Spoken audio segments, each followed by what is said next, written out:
NPS कर्मचारी कैसे होंगे यूपीएस में शिफ्ट? जाने यूपीएस से है कितना फायदा? कांग्रेस क्यों कर रही यूपीएस का विरोध? केंद्र की मोदी सरकार ने यूनिफाइड पेंशन स्कीम यानी कि यूपीएस को मंजूरी दे दी है। इसके जरिए सरकारी कर्मचारियों को रिटायरमेंट के बाद पेंशन मिलेगी। ये स्कीम 1 अप्रैल 2025 से लागू हो जाएगी। जहां इस स्कीम की तुलना पुरानी पेंशन स्कीम यानी कि ओपीएस से हो रही है, तो वहीं कुछ लोगों ने कहा है कि इससे सरकारी खजाने पर बोझ बढ़ेगा। दूसरी तरफ यूपीएस का विरोध भी शुरू हो गया है।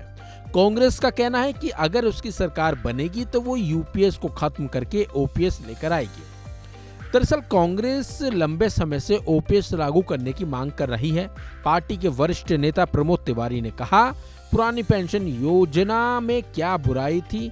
कर्मचारी पुरानी पेंशन योजना की मांग कर रहे हैं। बीजेपी नई पेंशन योजना लाए, लेकिन किसी ने उसे स्वीकार नहीं किया। अब वे यूनाइटेड पेंशन स्कीम लेकर आए हैं। बीजेपी नाम बदलने में माहिर है।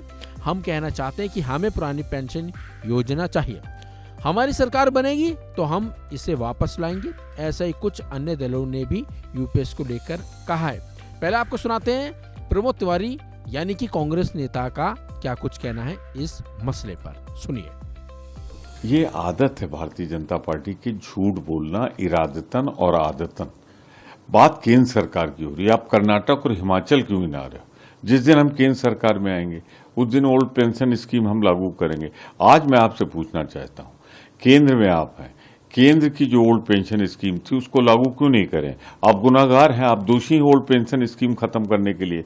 हमारा वादा है जिस दिन हम केंद्र में आएंगे ओल्ड पेंशन स्कीम लागू करेंगे। हालांकि अब ये समझना जरूरी हो जाता है कि आखिर यूपीएस क्या है और जिन लोगों ने नेशनल पेंशन स्कीम के तहत फायदा लिया है, क्या वो अब इस स्कीम का फायदा उठा सकते हैं? क्या एनपीएस से यूपीएस में शिफ्ट हुआ जा सकता है? यूपीएस में क्या फायदे की बात है? चलिए आपको इन सवालों के जवाब देते हैं। बता दें कि यूपीएस का फायदा 23 लाख सरकारी कर्मचारियों को मिलने वाला है। इस स्कीम के जरिए रिटायरमेंट के बाद फिक्स पेंशन दिया जाएगा, जो एनपीएस में नहीं था। एनपीएस को लेकर इसी वजह से विरोध होता था। सरकार के मुताबिक यूपीएस में 5 प्रमुख बातें हैं जो इसे सरकारी कर्मचारियों के लिए फायदेमंद बनाती हैं। चलिए अब आपको बताते हैं यूपीएस के फायदे। दरअसल 1 अप्रैल 2025 से सभी केंद्रीय सरकारी कर्मचारी जो 31 मार्च 2025 को या उससे पहले एरियर के साथ रिटायर होंगे, यूपीएस के लिए एलिजिबल वो होंगे। दूसरी तरफ जिन कर्मचारियों की नियुक्ति एनपीएस के तहत हुई थी, यानी कि वो 1 अप्रैल 2004 के बाद सरकारी सेवा में शामिल हुए थे, उनके पास ऑप्शन है कि वो एनपीएस या यूपीएस में से कोई भी स्कीम चुन सकते हैं। एनपीएस से यूपीएस में शिफ्ट होने के लिए कर्मचारियों को इसके लागू होने से पहले अपने विभाग को जानकारी देनी होगी।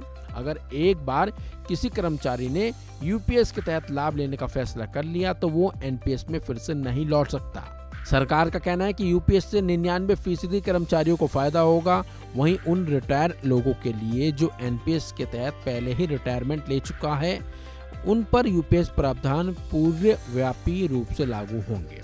उन्हें सार्वजनिक भविष्य निधि यानी कि पीपीएफ दरों का ब्याज के साथ बकाया पैसा दिया जाएगा। फिलहाल इस खबर में बस इतना ही। अपडेट्स के लिए बने रहिए वन इंडिया हिंदी के साथ।